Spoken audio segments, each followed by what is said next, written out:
Hello, boys and girls. It's that time again. It's time for the Successful Home Inspector Show, where we're here to share some funny home inspection stories, maybe some funny things that you found, how to increase your business. We're going to hear some success stories, maybe some stories that weren't so successful. Maybe we can learn from them. And we're going to share some resources here with you that help increase your business, and we're hoping to help raise the level of the industry as well. So sit back, and here's your host for the Successful Home Inspector Show, Preston Sandlin. Thanks a lot.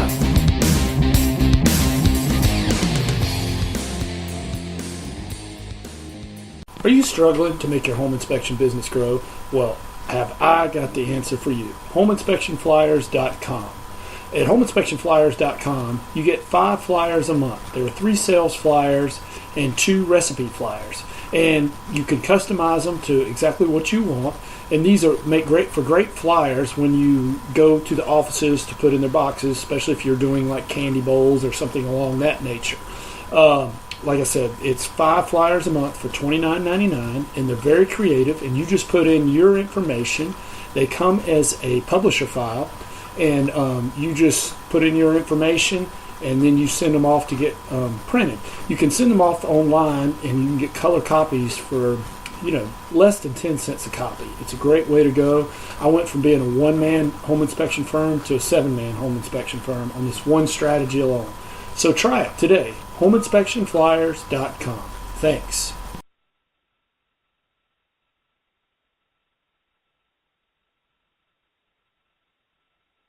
All right. Well, I am here. You guys are in for a special treat today. I'm here with a good friend of mine I've known for quite a while. He is a good guy. He's from, his inspection company is in Knoxville, Tennessee. He owns a multi-inspector firm. He's been in business over 18 years, and he's just a good guy. He's one of those guys that would give you the shirt off his back, and I enjoy it every time I've ever met him. So we're here with Donnie Bentley. Donnie, how you doing today? Doing great, Preston. How are you, sir? Good. Well, Donnie, I gave a little appetizer about you. Tell us a little more about you so the people, listeners out there get to know you personally. Well, good deal. I've been home inspecting for 18 years now, Preston. It's been a long time, and things have changed a lot. And all your listeners out there, you can tell I'm from East Tennessee, so that's the way we talk around here. But, I'm kind of in a unique situation in my business. I've got my sister Denise and her husband Gerald Jones and partners with me, and then my wife runs the office, and I've got another partner that's Scott. He's been on board with us for a long time and really brought a lot to our table. So we're a little unique in the fact that we've got a group of guys and gals, I should say. We work in a group setting instead of just me saying I'm the boss and that kind of stuff. And I really, really enjoy working that way. I know that's not for everybody, but that's what we do. I hear you. Well, you know what my youngest daughter tells me all the time, Donnie? She say, "Daddy, when Mommy's not home, you can be the boss." I'm like, oh, okay. They call it like they see it. Yeah. Well, Donnie, not many of us grew up wanting to be a home inspector. First of all, how'd you get into it, and what did you want to be when you grew up, were a kid? Well, when I was a kid, I really just wanted to grow up and get a job and go to work, and you know what, I did that and done it for a long time, and it's really been good for me on that part of it because I got to be something that a lot of people want to be. I've been a fireman for 30 years. Oh, cool. And I've been in the fire industry for 30 years and started my home inspection business just as a part-time thing to begin with. And I guess that's one of the reasons that I went into the partnership thing because we were doing good work and kind of just fell into the business. We were buying a house and there's a few things went on, and my wife at the time was a real estate agent, and there was a need for a home inspector in the area, and I decided that, hey, they just created that business just for me. So it's the thing that I like because I like furniture and antiques and working on houses. Right. So it just right in place for me. Cool. Now, do you guys have licensing there in Tennessee? And if so, how do you go about getting a license there?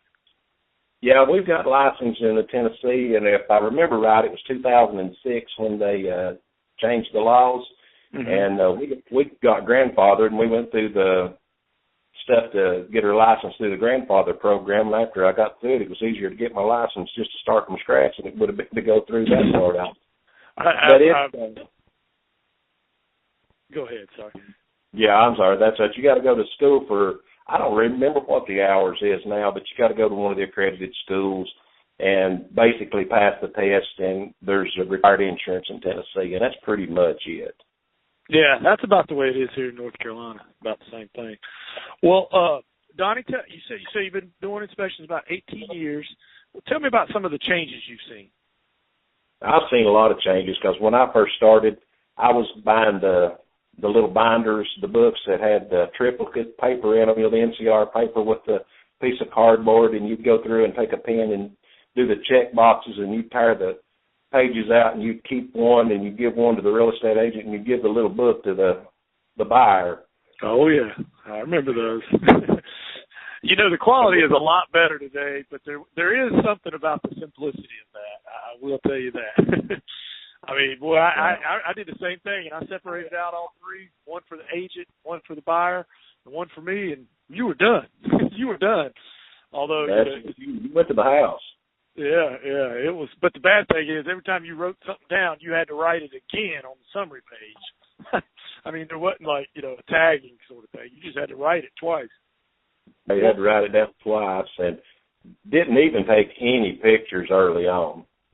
Right. We advanced to the Polaroid and then to that digital, that Mavica. I don't know if you ever had that camera, the one with the big old floppy disk that went in it. No, I never did have one of those, but I saw a few of them. My first experience with taking pictures was when the stucco thing came around in the early 90s, all the stucco problems they had. Right. I would take the clear overhead projector sheets that you use, and I would take those and print them and put grids on them, take Polaroid pictures, tape them to the back of those things, and take an ink pen and draw on them and tell people where to fix the things. Oh, that's cool. That's cool. No, that was pretty smart. Well, Donnie, this is a two-part question. First, how many inspectors do you have, and what was it like hiring that first one? Because I know there's a lot of listeners out there that want to hire an inspector, and hiring that first one's kind of tough. So, how many do you have, and do you have some advice for hiring that first guy?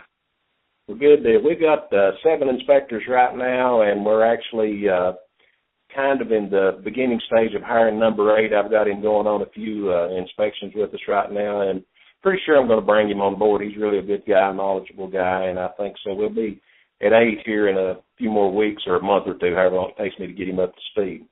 Yeah, just in time, because it's going to blow up here in about 4 or 5 weeks. I know our numbers are really impressive right now, so I'm glad to say. But the first person I hired was Gerald. I know you've met Gerald. He's my brother-in-law, and I kind of brought him on just part-time to help me out, and it was really a good match with me and him. But now I'm going to go a little farther with this. My second one taught me more lessons in business than about anything, because, I really goofed up. Okay, tell us about it. There was a lot of lessons learned right there, and probably one of my best lessons that I've learned from him is hire slow and let them move along real fast if they need to go do something else in their world. So I hear you. Well, I've heard a quote that nobody ever said, I fired that guy too fast. Yeah, really, because I tell you what, that and I really set my business back a lot, but it was early on, and I was young and didn't really understand things, and business was moving too fast then too. So, but that was a real good learning experience. Yeah, I've had the same thing, and everybody around me, I'm too nice. Everybody around me, my manager and my wife, they both, every time I've ever fired somebody, they thought I should have fired them a long time ago. That's a hard thing to do. I know if you've ever done it, it's hard to do, man. It's tough. It really is, because I really do take it serious that we're providing somebody their their means of living and having things. And then, just to say, you can't be part of this anymore is pretty tough. Yeah, it's hard, man. And I think about the kids and all that. But trust me, if I'm firing them, I'm giving them many chances. Many chances. Yeah, I can't quote it exactly, but in one of Dave Ramsey's book, he says, I'm giving them opportunity to do better in life. Find his happiness elsewhere. That's it.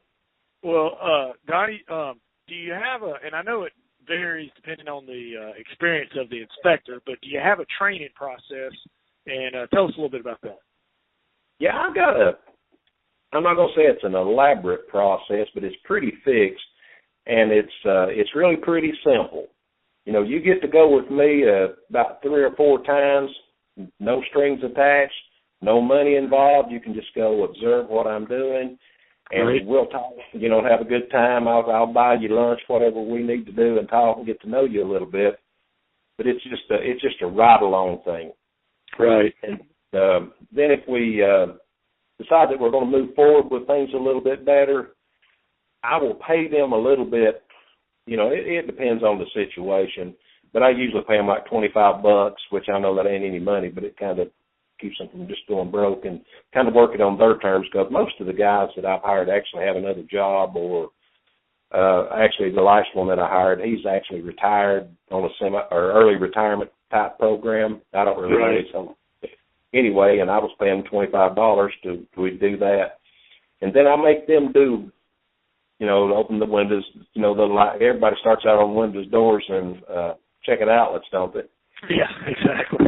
My wife and kids know how to do that pretty well. Yeah, and but then you let them do all that stuff, and then I start very deliberately asking them questions to see where they're at in the learning curve. Right. And then we go to the next step. And the next step is where it really gets serious. And that's, if you can't communicate, you can't do the software, you can't do any of that stuff, then I'm not going to waste your time or my time. Right. Because then when you can get through that part of the program, then I get serious and start really teaching them how to do a home inspection. Right. But until then, and that's where we start out. And then I've got a lot of different ways that we teach. Of course, the simple thing is you got to get your license. When you meet the licensing requirements, you're allowed to do business in the state of Tennessee, and we move forward from there. But then you have to go through my program of how I want my reports to look. They have to be congruent with everybody else's and everything that we're doing. Everybody's going to have their personal touch on things, but you're going to have to follow a certain criteria. The reports need to look the same and all that stuff, and then we go from there. Then I start giving them a little more rope, and then I will let them do an inspection when I go with them. And we're probably 20, 25 inspections in at this point. Right. Then it depends on the person. I got one guy that, he could probably teach me how to do home inspections when he come on board. Right. So, right. But it depends on the person. We go from there. Yeah, no, that ours is very similar, Donnie.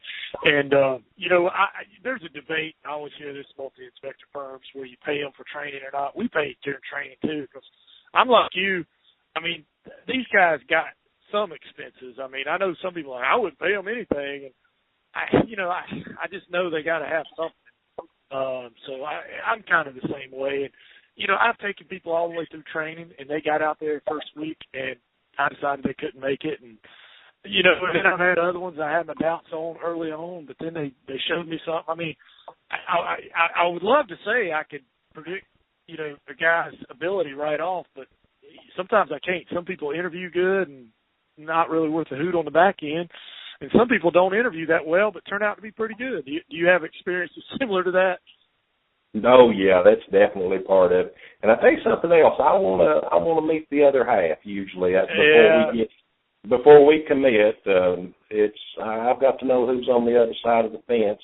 I don't know if that's the right way to be or not, but. No, Dave Ramsey does that same thing. He's like, if there's crazy in the house, I want to know it. Yeah, if there's crazy in the house, I want to know it. I'll tell you another thing that we do a lot is, we tend to lean toward family a lot too. So, and if it's family, I lay down the law real quick. This is the way it's going to be, and then I even put stuff in writing anymore, which I didn't used to do that, but I write it down. You remember this later on. Right. No. Good. Absolutely good stuff. Well, Donnie, changing gears a little bit, do you have a success quote you'd like to share with us? Well, I've got a lot of success quotes, but I was thinking about this. I got something else I'd like to talk about just for a little bit. As far as all these, especially beginning home inspectors out there, I would say to follow this guideline right here real well. And it's and I know you're familiar with Stephen Covey's 7 Habits. Right. And I'll go down the list real quick, and it's be proactive, and it's begin with the end in mind. Right. Put first things first. Right. Think win-win. Yep. Seek first to understand, then to be understood. Yep. And synergize and sharpen the saw. And if you will apply that to your business thinking all the way through, it always works good. And when I'm doing things or I've actually got a few other business decisions and things that I make. We got another business or two, and if I've got to make any decisions, I always apply these things to them, what we need to do. No, I love Stephen Covey's 7 Habits. I used to drive a truck when I was in college, and I had that tape. Back then we had cassette tapes. We didn't have no MP3 player or anything. And I played that thing until the tape about blew up. And I tell my guys all the time, got to sharpen the saw. Sharpen the saw. Absolutely.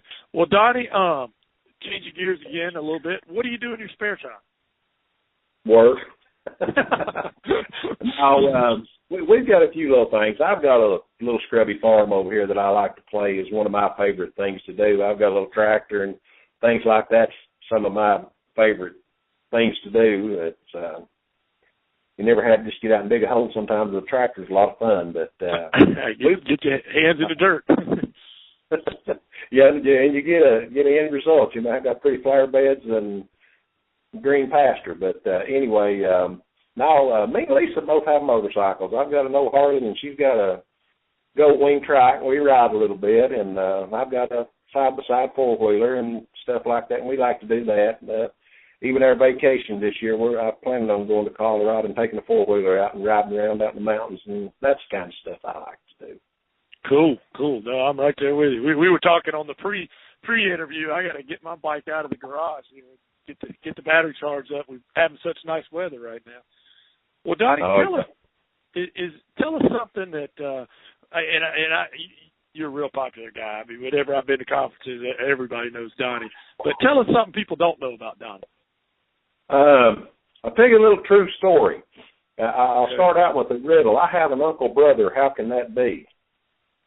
An uncle brother. How could that be? Never mind. Though I am from East Tennessee, and I mean way back in the mountains of East Tennessee. But anyway, now Lisa, her aunt is married to my brother, which my brother just passed recently. My uncle brother passed off this year. But Lisa's aunt was married to my brother, so that made my brother my uncle by marriage. Huh. That's wild. That sounds like one of those tests, one of those test questions on the LSAT. You got to sit there and figure this thing out. Wow. Figure that out. But no, I like to tell that little story. We have a lot of fun with it. But I guess the biggest thing most people don't know is I actually get to look at, I have a security clearance, and I actually look at nuclear reactors and do some of the inspections around fire protection systems and stuff on some nuclear reactors and stuff. So I get to do everything from nuclear reactor inspections to dirty crawl spaces. Oh, wow. Now, are you in Knoxville, or are you guys close to like the TVA, the Tennessee Valley Authority? Does that come near you, or? I actually do my stuff through Oak Ridge. Okay. Yeah, through the nuclear facilities out there. That's where I get to work, see a lot of stuff out there. Cool. Stuff. I hear you. Well, Donnie, you know as well as I do that if you do enough inspections, you're going to have an unhappy camper. How do you guys handle unhappy camper? Do you have a process, and what's that look like? Well, I've got a secret weapon. Okay. And I've got Lisa. Yeah, we actually do have a process, and everything pretty much crosses Lisa's desk first. Okay. Now, Lisa can categorize this stuff for us, and hey, this guy's really got a legitimate gripe, or this lady's crazy, or whatever the case may be. Right. These are official terms now. You know that. I do. But anyway, we kind of categorize things in three parts. One of them is we need to go see them. One of them is we need to stay away from them, and one of them is let's move forward and see what's going on. Right. But we actually have a form, and I tell you, this is good information right here. Is always listen first, and never reply with an answer. Always ask another question. Okay. We continually ask questions until they get tired of answering them. When did you find your problem? What is your problem? What do you want? Who discovered the problem? Just keep on to it, because they will tell you usually, and then that way you get to paint a picture of a history of what's going on, and is it something that's legitimate? We have, we all have the complaints. They, left the tub full of water, the stove was left on, and stuff like that. And you basically, just eat a little crow and apologize, and was any damage done? And, usually those are just easy to take care of. Right. But then we move forward. But I'm going back to what I said to begin with. Lisa, she can get away with asking and saying more than I can. Right. You're exactly right. And that sort of goes along with one of those Stephen Covey principles. Seek first to understand, or what is it? Seek first to understand before you try to be understood. So many of us, we want to get defensive right away. And honestly, like you said, if you'll just keep asking them questions and let them air it out, I mean, just clamp down on your defensiveness and let them air it out. Because in their mind, whether they're crazy or legitimate, they do have a complaint, and they feel like they're legitimate. So at least just hear them out. I think you're right. Just keep asking questions. It's good stuff. Well, Donnie, we're going to get into some good stuff here about an I made a moment and maybe a moment you failed. But first, let's pause just for a second for our sponsors. Well, I'll admit this probably doesn't have much to do with home inspection, but it will help me pay for this podcast. If you're in need of anything to hang on the wall along the lines of art, go to PrestonSandlin.com. Check it out. You can click on there if you're interested, and it takes you to Fine Art America, some of the stuff I've done. And you can have all kinds of things, phone case covers, all different size art things. So if you're looking for a gift or something like that, you like this podcast, it'll help me pay for this podcast. That would be awesome. And if you can prove to me that you bought something from it and I see you at a conference or something, I'll buy you an adult beverage. Thanks a lot. All right. Well, I am back here with Donnie. Donnie, take us back to a time, and I'm sorry to do this to you, but I do it to everybody. But it happens to all of us. Tell us, or take us back to a time when you failed. Take us there and what you learned from it. I guess I kind of let the cat out on the bag on the earlier discussion, but I actually hired a guy one time, and it really set me back a whole lot. I mean, financially, it just kind of took the wind out of my sails. So the people you surround yourself with is the biggest thing. And then one time we goofed on our taxes, and we got a little bit of trouble, but, that just makes you do what you already know you need to do is keep your paperwork in order. But I've actually been blessed in many ways. I've never had to dig too far out of a hole in my life so far. And you heard me knock on the wood. So I did hear that. In fact, I was going to ask you, are you knocking on wood? That's it. But Donnie, okay. Go ahead. I'm good. Well, Donnie, on the other end of the spectrum, now you talked about hiring the wrong guy, and we've all done it. Do you have, and I had said I made it moment, but I don't like that because, I don't feel like we've ever made it because we always feel like there's improvement. But have you ever had I come a long way moment? That would be better. Yes, and usually I have my I've made it moments, as you're calling them, is every time that I bring somebody on board and they succeed. Right. Because I watch them grow, and when we bring especially some of the younger guys that I've hired, and especially other businesses, and you see them actually mature into things, that's really what makes me see good. Because, like I said, I come up pretty hard, and we enjoy what we've got, and we do good. But like I said, seeing what the other guys do is what really makes me happy. No, I'm with you, and you know, it's a pretty awesome feeling when you see like the people who work with you. I don't want to say for you, because I say the same thing with us. You know, when they have families and they're supporting them. Of course, a lot of them drive nicer vehicles than I do, so I'm kind of wondering if I'm paying too much. But other than that, that is an awesome feeling. Well, Donnie, do you have a favorite book you could recommend to our listeners? And what is it about that book that appeals to you? Well, let me go into this. I've actually got a series of books that I think everybody should read. Successful people that's been around very long that always the first book you should read is Home Inspection Business. Because that ties up about how to actually sell your business without it gives you one of those things. Right.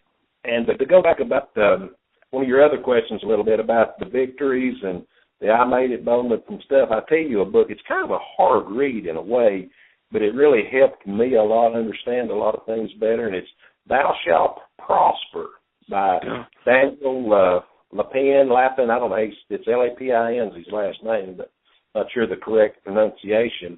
But my favorite book for the position that I'm in right now, and I use it as my playbook right now, is EntreLeadership by Dave Ramsey. Oh, yeah. I listened to it. Love it. But I take that EntreLeadership book, and I get it down, and I read it about every 3 or 4 months, just kind of skim read it. And I take a highlight marker and an ink pen, and I mark it and write my dates in it, the things that I need to achieve and the things that I've achieved, and keep a track inside of that book, and I just wore the ears off of it. Oh, man, that is good stuff. I love Dave Ramsey. You ever listen to his radio show? It's pretty good. Every chance. I listen to him on iHeartRadio, but because I never have one of my things, the local channels here carry him at a decent time, so I listen to it on iHeartRadio. But when I've got a friend that goes into a business venture, I buy my book and give to him. Oh, cool. Good stuff. Well, Donnie, obviously you've seen a lot of changes, but if you had to look through a crystal ball, and I know you can't predict it for sure, but if you had to guess, how do you think the home inspection business will change in the future? Well, I've got my perspective of it, and it's kind of the way that I'm directing my business. I think if you look back historically, I'm kind of modeling my whole thing after the way the real estate industry did. When it first started out, it was a few guys at a shop, and they had an auction house or whatever. Then it's look where the Keller Williams and all the big offices are now. I think the home inspection is going to head more that way. I also think we're going to have more involvement from the state government and stuff like that. I really think that at some point they're going to wake up and say, hey, we really need to get more involved with this. And because like I said, I own a couple other businesses, and there's a lot better laws on the books from the state and what the home inspectors do. And I think I'll see a lot more of that stuff. And but right now, if you just get out of school, want to be a one-man shop, it's hard to answer your phone and do all the other things where that, it's like, and I know you do it and I do it and a lot of other people do it. When you got that office staff that, if somebody calls and they need a paper, they can get it right then, or if they had a report done a couple of weeks ago and they've lost it or whatever, it can be taken care of right then. But I think that it's going to be going toward more multi-inspector firms, and I'll even back up on the last guy that I hired and brought on board. He was going to try to be on his own, and quick as he came on board with us, his income went up tremendously, and stayed busy, and he's got some support staff to train him. It just because the home inspections are getting more and more complicated. There's so many things to look at and do now that it's like when I first started.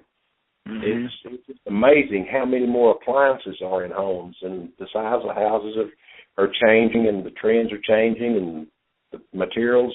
And you just, when you get a bigger group of people together, you just got so much more resources. No, absolutely.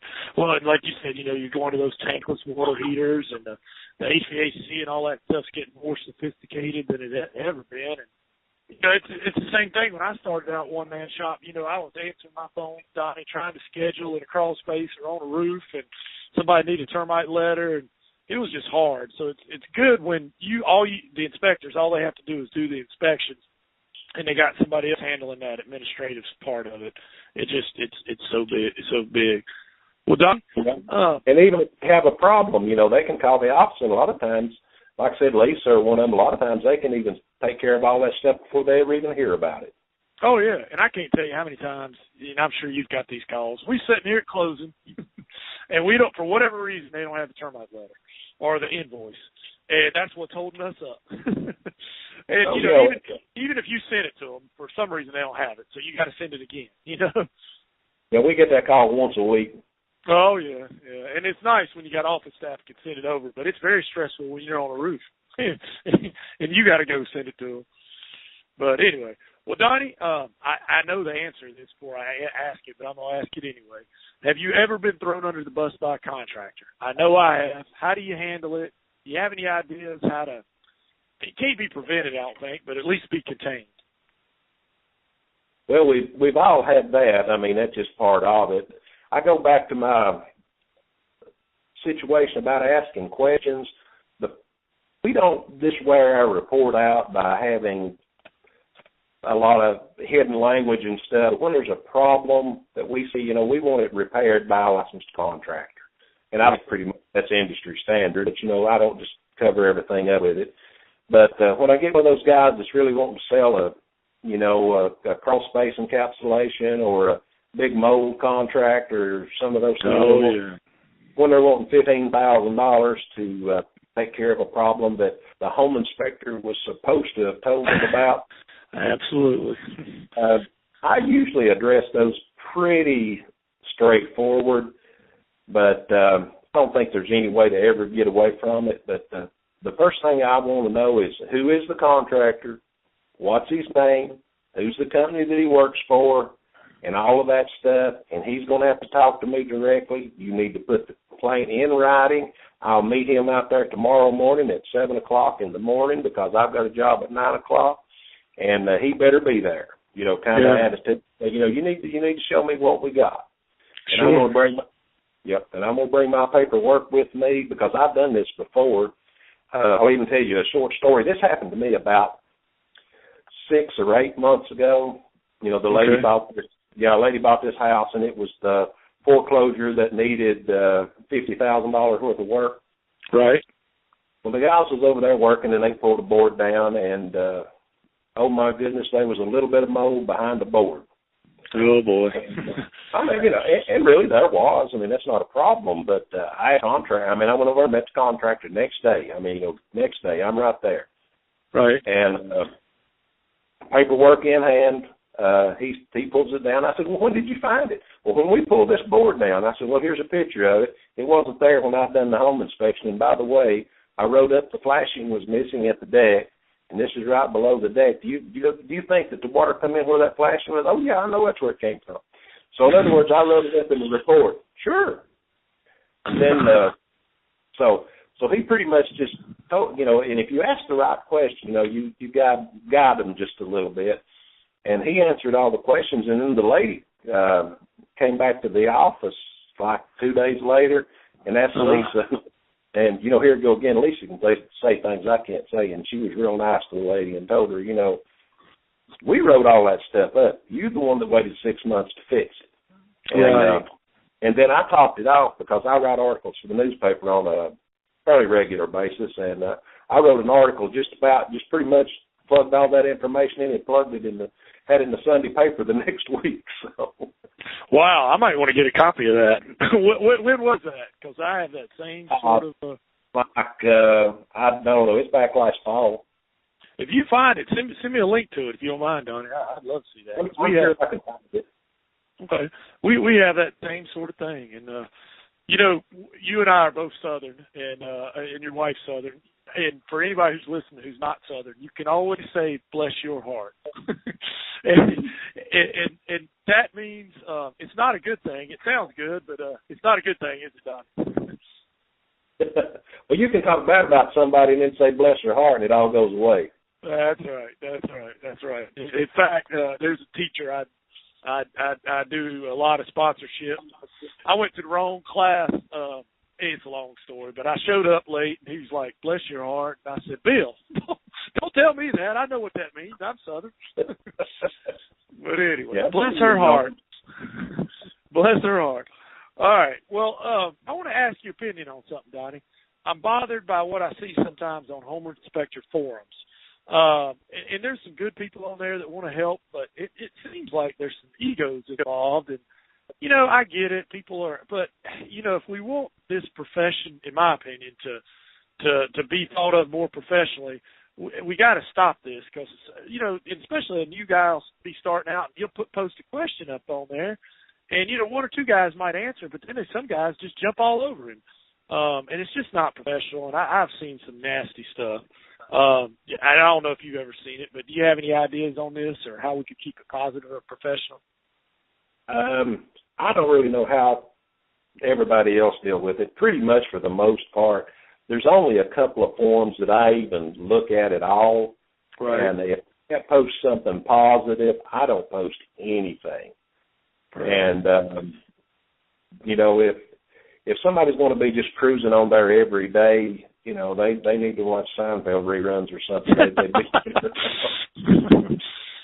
Well, go ahead. Go ahead. I don't know the answer to it. I really don't. I pretty much stay away from them. Well, you know, there's one so far I found. It's on Facebook. I think it's professional. I know the one you're talking about, and I posted a few things on it. But yeah, the guy Gary Smith, I talked to him. I think he monitors it, and I've seen him kick 2 or 3 people off for being disrespectful. I mean, and I don't mean that but you know what I mean, crossing the line. And if he keeps that up, that'd be a pretty good thing, you know, where it's open. I posted a couple of, you know, I like the crazy pictures and stuff like that, and you know, I understand some of these young guys that are starting out and don't really have anybody else to do. It's a good place to do it. And I have questions sometimes I would like to ask, and if I do, I'll call somebody like you or somebody that I do know personally, and just call them straight up and say, hey, rather than publicly ask it too. So, but I mean, that's just the way I am. Sure. No, and I always tell my guys, you know, if you see something weird, take a picture of it, take measurements, write down numbers, and just tell them, you know, we're not sure about this. We just haven't seen it, but, you know, we'll find out by the time we write the report. And, yeah, one I do. Yeah. Well, now remember, this is a G-rated show, Donnie. With this question in mind, what's the craziest, wildest, or weirdest thing you've ever found on a home inspection? That's a tough one because I've really had some crazy things. I guess I'll keep it G-rated, but one of the craziest ones that I mean, it really did. It stopped my heart. It scared me so bad. Okay. So I guess I was doing in one of the local towns here, I was doing a home inspection for some people, and nobody was there. They had left the key under the doormat type, you know, just help yourself, do the job, lock the door, and go home. Mm-hmm. The house, there's a little bit of history to it to make true. The house, the guy that owned the house, you know, he lived there by himself, and he had remarried, so he had moved into the other lady's house, and they were selling this house. Okay. And there was a little bit of furniture left in it, but, you know, it's kind of a man house, if you will, so you can kind of imagine that too. Sure. But I done the outside, went inside, you know, done the knock and walked through the house, you know, hey, home inspector, you know, hauling out, so make sure, you know, the drill, everybody does it. Mm-hmm. I'm going through the house, and I've been in here 30 minutes now. Okay. It's kind of got an open floor plan in the middle. Right. I'm walking through there, and here comes this young girl. What? Yeah, really.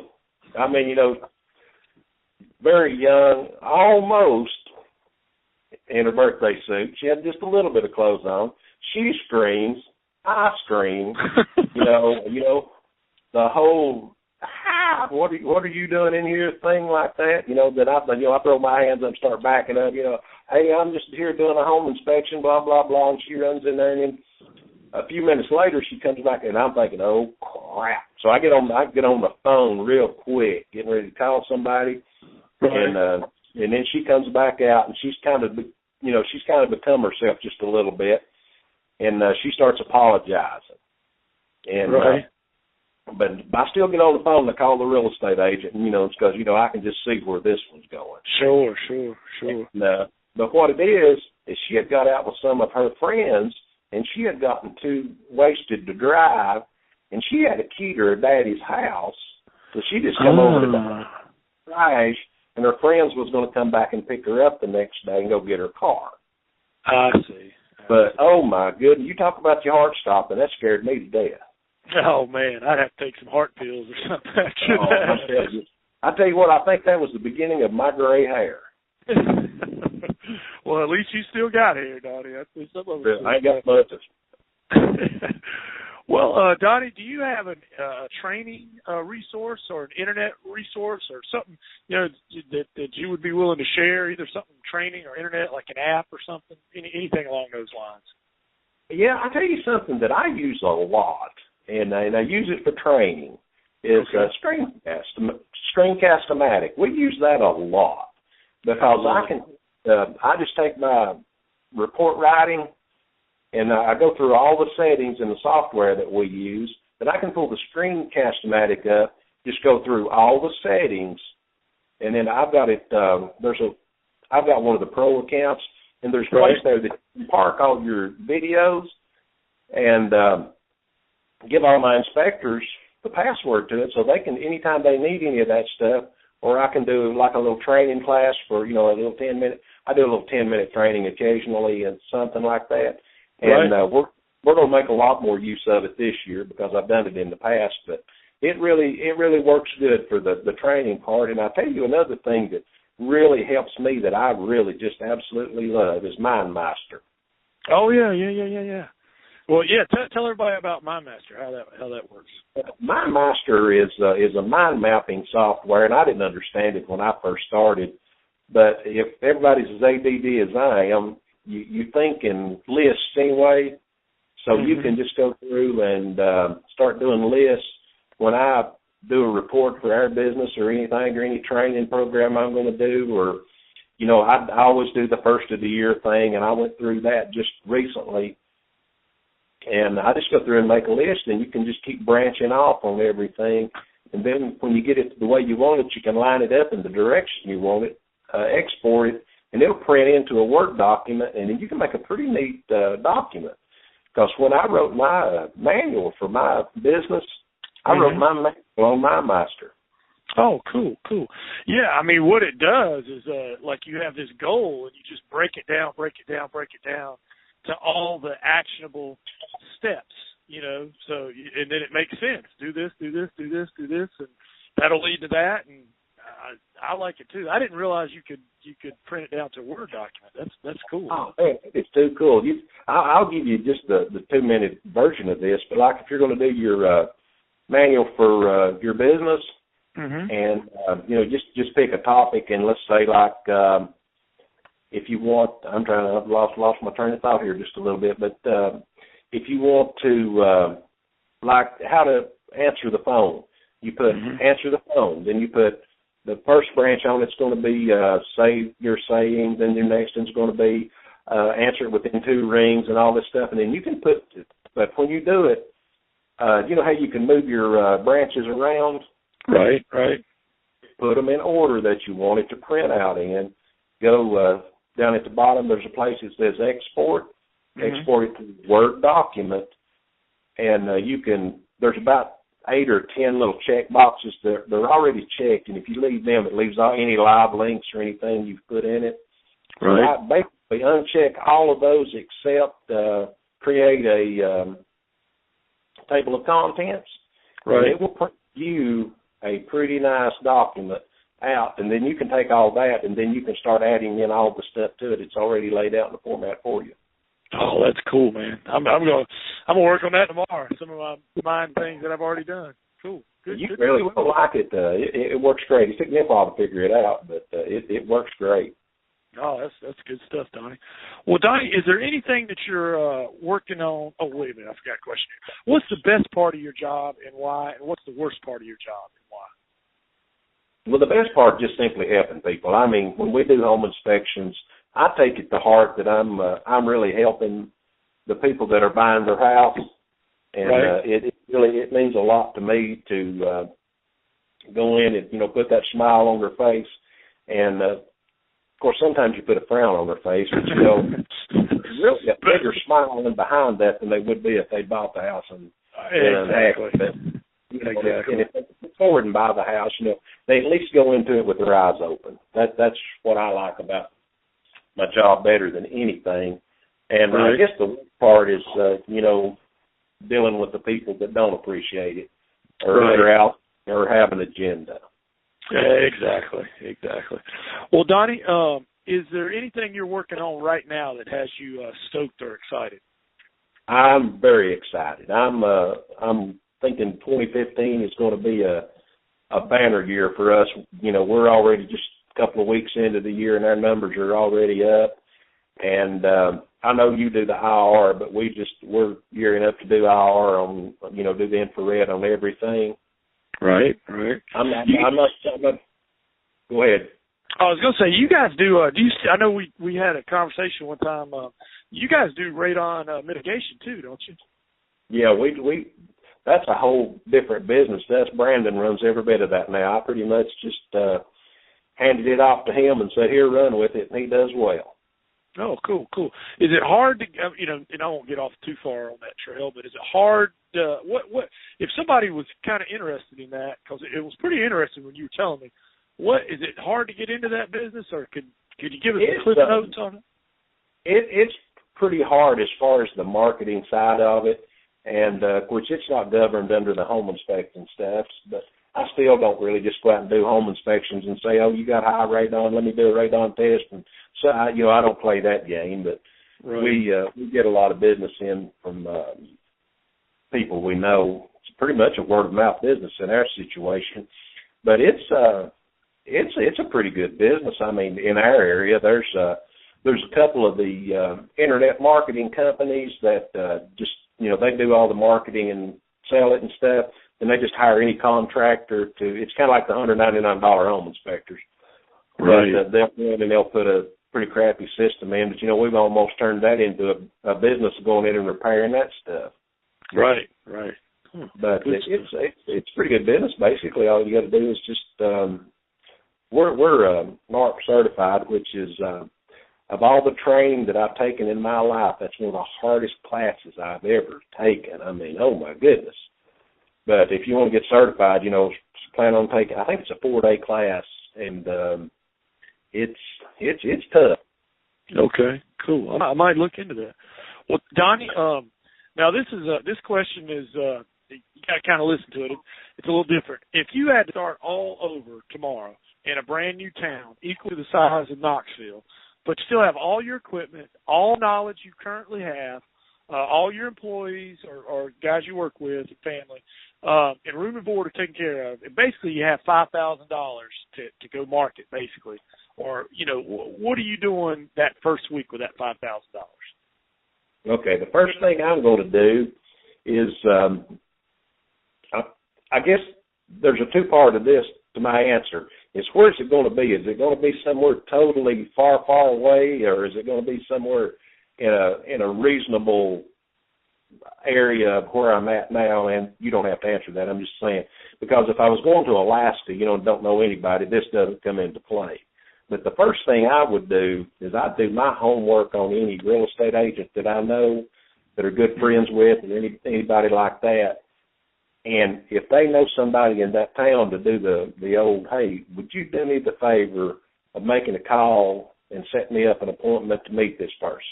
Right. And if I can find 2 or 3 of those people, I know how a referral like that, how much weight that carries. And probably the next money that I would spend would be to get all my printed materials ready, and that would probably include getting your flyers. And I would do a real good marketing campaign, and I would do a little bit of little homework on where the market is. Right. And I know everybody says to go after the top agents, but if I had $5,000, I would try to find me a small, affluent market a little bit off of the beaten path, and that's where I would target first. Okay. Yeah, sometimes I'm with you. Sometimes everybody's targeting those top producers. They're good, but sometimes everybody forgets that second or third tier, and that's a pretty nice place to be too. And it's not as much competition. That's it. And you're just starting out with $5,000. That's a good, easier enough to crack. Yeah, absolutely. Well, Donnie, is there anything that I haven't asked you that I should have asked you? I really don't know, but things are good here in East Tennessee, and we really enjoy it. And I'm going to move to Charlotte and start a home inspection. No, don't do that. Don't do that. I'm just kidding. It's got family over there, by the way, but. Yeah, well, we talked in the pre-talk. We're going to have to get together and ride sometime for sure, or come by and visit my business or other business. And, that's a good thing for listeners out there. If you hear somebody on one of these podcasts, and, and we're going to give Donnie's contact information, reach out to them. Most people that aren't in your market are willing to help you. And I'm willing to help. I know Donnie's willing to help. Reach out to them. I know sometimes if a person's in your market, they don't want to help you, but most people are glad to help. Well, Donnie, is there anything you'd like to ask me? No, I really want to come and see you, though, that's for sure. And I'd like for you to come and visit with us because me and you run a lot parallel on a lot of the way we run our business, and it's always good to get together with people. And I always travel at least to a couple of conferences a year somewhere and love to talk to the folks. I'd rather talk with the people around than I would to listen to speakers for the most part. I hear you. Oh, it's going to happen. It's going to happen. We're going to have to come out your way, and we're going to have to both visit each other. Well, Donnie, man, you have been so generous with your time, and I know our listeners appreciate it. If there's any way, if they'd like to know more or learn more about you, is there a way they can get in touch with you? We're just redoing our website and stuff, but BentleyHomeInspection.com is a good way to get in touch with us, or my email is bentleyde@gmail. That's my personal email, and I don't give that out too often. And you can always look us up on the web and call the office because we answer the phone. That's one of our strong points. I hear you. And, Donnie, have you got a business Facebook page? Actually, I do. It's Bentley Home Inspection. You can just Google or Facebook it up and look around there and appreciate any likes we get. Well, that's where I was headed. If Donnie gave you some tips or something you could use in your business, return the favor by go give him a like, because the more likes he gets, I don't know all about it, but I'm pretty sure it helps with SEO, and I know he gave some good gold nuggets. Well, Donnie, thank you so much for talking with us tonight, and we'll talk soon, my brother. Sounds great. Thank you, Mr. Preston. All right, Donnie, have a good one.